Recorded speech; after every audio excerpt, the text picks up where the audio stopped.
Hello, this is part two of the molecules that we're going to be looking at in terms of ultimately figuring out what their molecular geometries are. We looked at a number of molecules on the first part of this, and we're going to look at the remaining types in this session. In this, we've been trying to determine the number of electron domains around the central atom that we see in these simple molecules, where an electron domain can either be a non-bonding pair of electrons or it can be electrons that are in bonding pairs. And each of the following count as a single electron domain: a single bond, a double bond, or a triple bond. So our electron domains are non-bonding pairs, single bonds, double bonds, or triple bonds. Each one of those is just a single electron domain. So let's look at chlorine trifluoride. Chlorine is going to be our central atom. Around it, we've got two non-bonding pairs of electrons. We've got three single bonds. Each one of those counts as just an electron domain. So in all, we have 5 electron domains. We saw in the previous video that this gives us a hybridization that we refer to as being sp3d. It has electron domain geometry of being trigonal bipyramidal. And it's a type of molecule that I'm going to call AB3E2, where A represents the central atom, B is the three peripheral atoms, and E2 shows that we've got 2 non-bonding pairs of electrons in the central atom.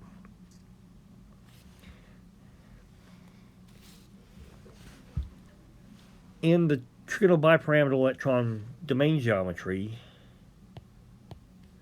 we've got 2 different types of positions around the central atom. We have these axial positions. We also have an equatorial position, in that between the axial and the equatorial there's 90 degrees, and around the equator between each of the electron domains are 120 degrees. And so in this ClF3,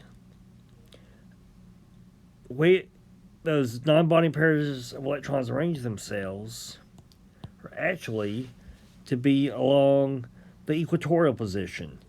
Remember, we're using the valence shell electron pair repulsion theory. That those electron pairs want to maximize the angles between them in order to minimize the repulsive forces. And so in this particular arrangement, this molecule, if I turn it on its side, it's actually T-shaped. And the bond angles will be a little bit less than 90 degrees. The reason they're not ideally 90 is because those non-bonding pairs of electrons have greater repulsive force than do electron domains that are in bonds. So that's ClF3. Next one is a polyatomic ion, IF2-. Iodine is going to be my central atom, and around it I've got 3 non-bonding pairs of electrons. We made 2 single bonds. Once again, we have 5 as our total number of electron domains. That means our hybridization is sp3d. That means we've got a trigonal bipyramidal electron domain geometry. If I label a type of this, we could say it's AB2E3, central atom A, which is the iodine, 2 peripheral atoms, B, which is the 2 fluorines. Now I've actually got 3 non-bonding pairs of electrons on the central atom. And so, once again, as we look at this molecule,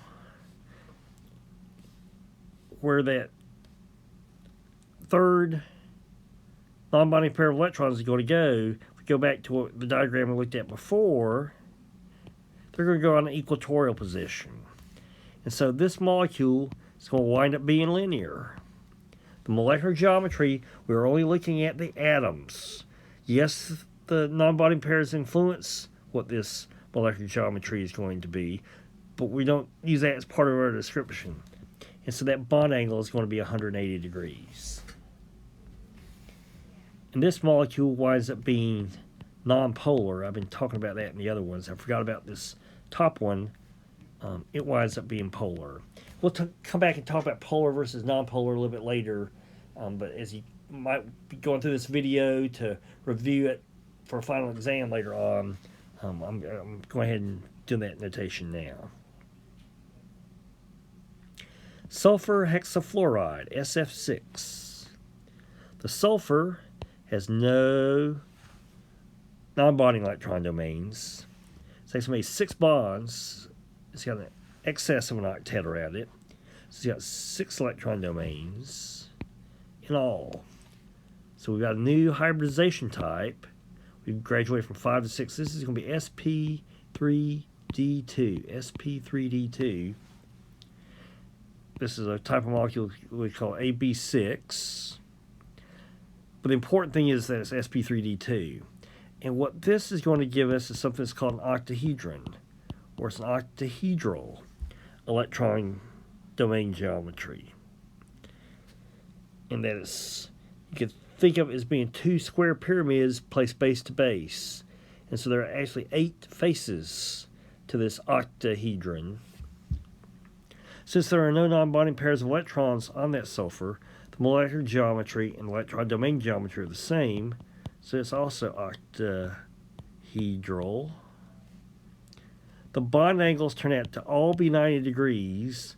Because the atoms are all the same, there are no non-bonding pairs on the central atom, this guy winds up being non-polar.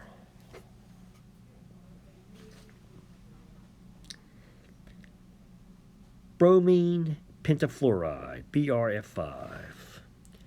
We've got 1 non-bonding pair on the bromine. It's made 5 bonds. So once again, our total number of electron domains is 6. I said 5 bonds, but remember that single bonds or double bonds, or even if they've been triple bonds, they all count as a single electron domain. So there are 5 bonding domains. If the total number of electron domains is 6, it's sp3d2. That means it's got an octahedral electron domain geometry. A little bit different. This guy is AB5E. Got 5 atoms around the central atom plus a non-bonding pair of electrons that's represented by the E. And so maybe you can visualize that being the base of the pyramid, the floor being above. This becomes a square pyramid, or we could refer to that molecular geometry as being square pyramidal. It's different than what we saw in sp3, where we had a single electron non-bonding pair of electrons amongst the 4, and that gave us a trigonal pyramidal molecular geometry, a 3-sided pyramid. If you're looking down on the apex, this one gives you 4-sided. If you're looking down from the apex, discounting the base. So those bond angles, they're going to be squished up a little bit. The non-bonding pair has a little bit greater repulsive forces, so those ideal bond angles can be a little bit less than 90 degrees. And this guy is going to wind up, this molecule is going to wind up being polar because of that non-bonding pair of electrons and the overall shape of the molecule. You've got to consider both of that. Our last example, xenon tetrafluoride. We look at the xenon in the center, the central atom. It's got 2 non-bonding electron domains, 2 non-bonding pair of electrons, each worth 1 electron domain. It's made 4 single bonds, each worth a electron domain.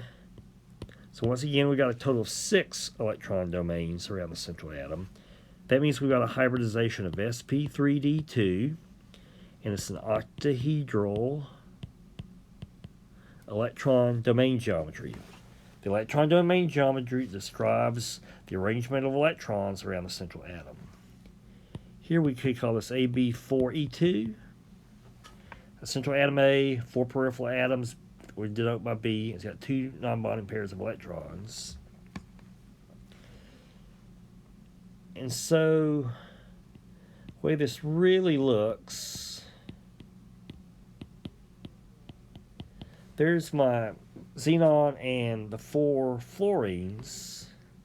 And we don't really have axial and equatorial in octahedral like we did in the trigonal bipyramidal. But we got these 2 non-bonding pairs of electrons, and they want to maximize the distances between them in order to minimize the repulsive forces. So they're going to go on the, I'll call the pseudo-axial position. And so the molecular geometry only describes how the atoms are arranged. So this winds up being a square pyramid. A square, they're all in the same plane. These are square planar. And those bond angles wind up being 90 degrees. And because the atoms are all the same, and the non-bonding pairs of electrons are on opposite sides of one another, everything has something to sort of cancel it out, so to speak.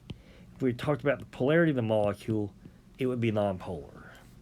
We'll come back and go in much more detail about whether molecules are polar or nonpolar a little bit later. So this has been part 2 of looking at molecular geometries using the VSPER, valence shell electron pair repulsion theory. Thanks for listening and watching.